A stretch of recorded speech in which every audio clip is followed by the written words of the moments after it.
You're listening to the Spartan Sports Network Weekly Recap. And here's your host, Walt Fowler.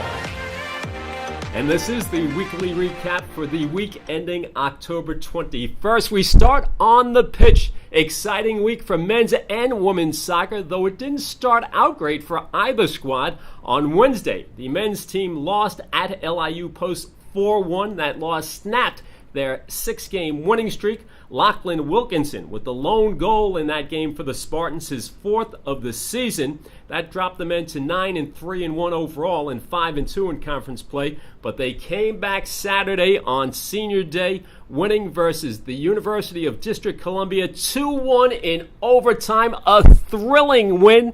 Jack Nicholson, the goalkeeper, was put in the box with 30 seconds left. They were down 1-0. And Nicholson gets the game-tying goal. Yes, with 30 seconds left, his first career goal. And then the Spartans top it off. George Youssef getting his 4th of the season, the golden goal in extra time. So they pull out a thrilling overtime win to improve to 10-3-1 overall and 6-2 in conference play. Plus, the men clinch a spot in the upcoming ECC tournament. This coming Tuesday, the men play at Westchester. As for the women, similar week to the men. They lose at LIU Post 3-0. That dropped them to 6-1 overall, 2-5-1 in conference play. Saturday, though, the women win against Bloomfield on Senior Day. They too, like the men, win in overtime, 1-0. Mackenzie Moreau netting the golden goal, and it was her 4th of the season. So the women improved to 7-6-1 overall. Courtney Domain gets her 5th shutout of the season on Senior Day, and I caught up with Courtney after the emotional win. Courtney, thrilling 1-0 win over Bloomfield in overtime. Senior Day makes it extra special. Your emotions? I'm very happy to come out with this win on Senior Day, especially in overtime. It was a little tough for us to get that goal, but I'm really glad we did get it in the first overtime.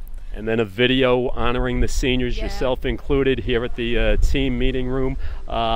Emotional. Yeah, it was very emotional. I told myself I wouldn't cry today, but I cried once I stepped on the field. So, it's been a rough day, but I'm very happy for everybody on this team and for our underclassmen, too. Season not over, but regardless, you've had an amazing career at Stack. Yeah, I have. I came in with Bobby. I wasn't really thinking of playing college soccer, and I can't imagine if I never did. So, very happy. Congratulations. Thank you. And that is the Spartans' stellar goalkeeper, Courtney Dumaine, after her big win and the Spartans' big win on Senior Day. Up next for the Spartans women's soccer squad, Monday, later today, they take on Lincoln. That's a home game against Lincoln. Elsewhere in Spartan sports, sprint football, they finally had a game after a long layoff. The Spartans' tough game against Cornell. They led 6-0 at halftime, but come up on the short side, losing 30-15 to Big Red. Luke Sullivan, 2 touchdown passes for the Spartans, one to Matt Errett and one to Calvin Webb. The one to Errett, 87 yards, Webb 45 yards, but the bottom fell out in the second half, and the Spartans fall to 2-2 on the season. Up next for sprint football, the Spartans will play this Friday at Chestnut Hill in Philadelphia. As for hockey, a big win Sunday night for the Spartans men's ice hockey club as they win at East Stroudsburg 8-2. Pat Burns, Steve Finkel, Doug Harrison all score twice.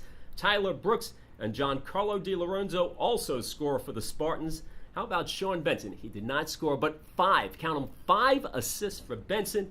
And Peter Giantiempo had 22 saves between the pipes for the Spartans. So nice win there at East Stroudsburg. Up next for the men's ice hockey team, big game Friday night against the defending champs, Fordham. That is at Sportorama.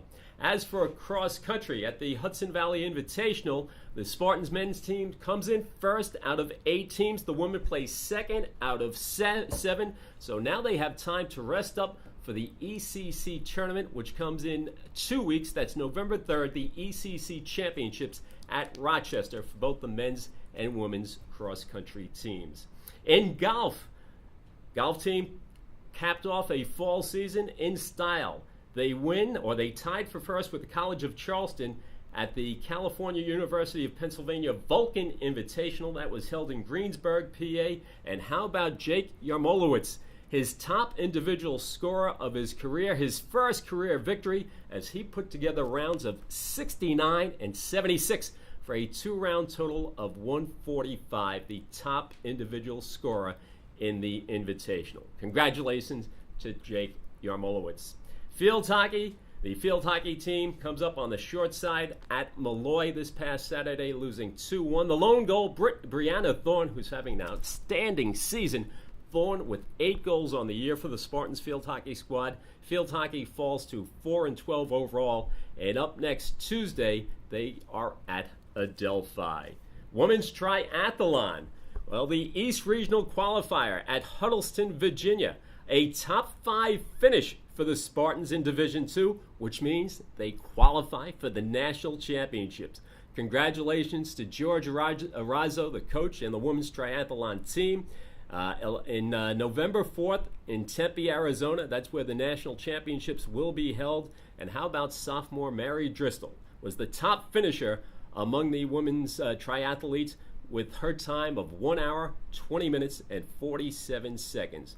Congratulations, Mary Driscoll, and we wish the women's triathlon squad good luck when they head to the national championships. I caught up with head coach George Arazo to get his take on the team's accomplishment. George, first year for women's triathlon here at St. Thomas Aquinas, and you guys are going to national championships. Tell me about how it feels. Words can't express the enjoyment and the emotion that's going through not only me but the girls as well. They worked very, very hard. I couldn't ask for a better group of girls. I'm so proud of them. And national championships going to be in Tempe, Arizona in a couple of weeks. You went through Huddleston, Virginia, and with the qualifier, the East qualifier, how they performed. They performed very well. We did have some letbacks during the race with a couple of the other girls, but it was a hard race. The current was very, very hard for the girls.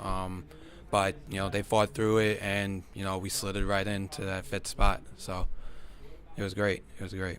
And now how will you train? What will you do gearing up for the national championship? I think we just need to work a little bit more on the swimming aspect of the race. Definitely seeing the colleges that we versed at Virginia, it's definitely shown that, we just need to get a little bit stronger in the water. So I'm not very too worried about the bike and the runs. They always do great in those workouts, and I think that's majority of the team's stronger points. So now we're just going to focus on mainly swimming.